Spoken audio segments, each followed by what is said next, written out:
Chapter 21. When they approached Jerusalem and came to Bethphage at the Mount of Olives, Jesus then sent 2 disciples, telling them, "Go into the village ahead of you. At once you will find a donkey tied there with her colt. Untie them and bring them to me. If anyone says anything to you, say that the Lord needs them, and he will send them at once." This took place so that what was spoken through the prophet might be fulfilled. "Tell daughter Zion, see, your king is coming to you, gentle, and mounted on a donkey and on a colt, the foal of a donkey." The disciples went and did just as Jesus directed them. They brought the donkey and the colt, then they laid their clothes on them, and he sat on them. A very large crowd spread their clothes on the road. Others were cutting branches from the trees and spreading them on the road. Then the crowds who went ahead of him and those who followed shouted, "Hosanna to the Son of David! Blessed is he who comes in the name of the Lord! Hosanna in the highest heaven!" When he entered Jerusalem, the whole city was in an uproar, saying, "Who is this?" The crowds were saying, "This is the prophet Jesus from Nazareth in Galilee." Jesus went into the temple and threw out all those buying and selling. He overturned the tables of the money changers and the chairs of those selling doves. He said to them, "It is written, 'My house will be called a house of prayer,' but you are making it a den of thieves."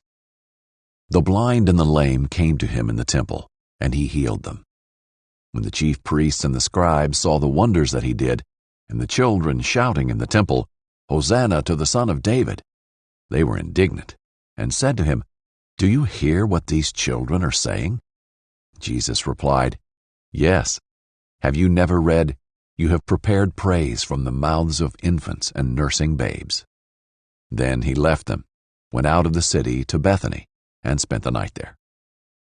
Early in the morning, as he was returning to the city, he was hungry. Seeing a lone fig tree by the road, he went up to it and found nothing on it except leaves. And he said to it, "May no fruit ever come from you again." At once the fig tree withered. When the disciples saw it, they were amazed and said, "How did the fig tree wither so quickly?"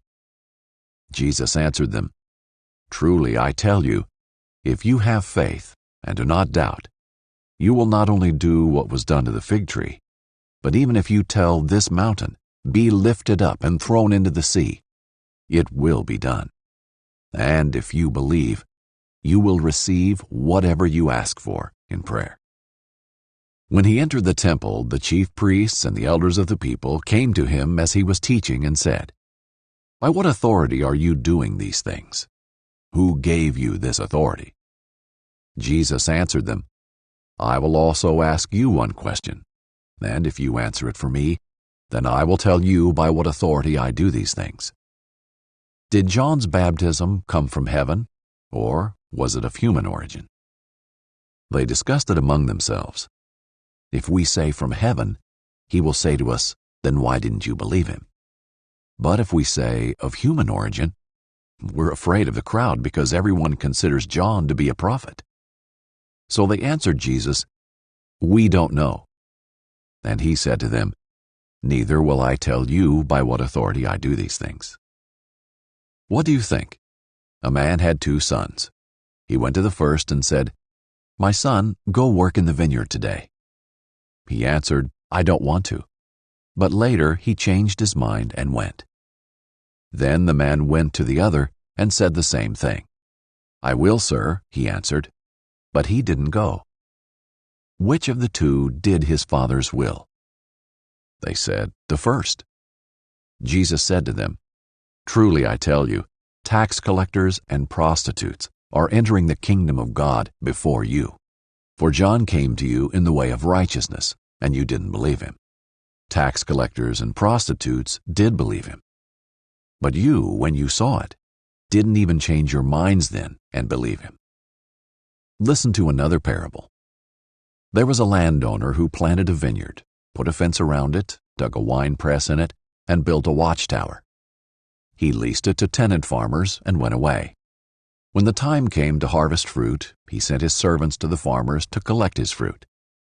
The farmers took his servants, beat one, killed another, and stoned a third. Again he sent other servants, more than the first group, and they did the same to them. Finally, he sent his son to them. "They will respect my son," he said. But when the tenant farmers saw the son, they said to each other, "This is the heir. Come, let's kill him and take his inheritance." So they seized him, threw him out of the vineyard, and killed him. Therefore, when the owner of the vineyard comes, what will he do to those farmers? He will completely destroy those terrible men, they told him, and lease his vineyard to other farmers, who will give him his fruit at the harvest. Jesus said to them, "Have you never read in the Scriptures, 'The stone that the builders rejected has become the cornerstone'? This is what the Lord has done, and it is wonderful in our eyes. Therefore I tell you, the kingdom of God will be taken away from you and given to a people producing its fruit. Whoever falls on this stone will be broken to pieces, but on whomever it falls, it will shatter him." When the chief priests and the Pharisees heard his parables, they knew he was speaking about them. Although they were looking for a way to arrest him, they feared the crowds because the people regarded him as a prophet.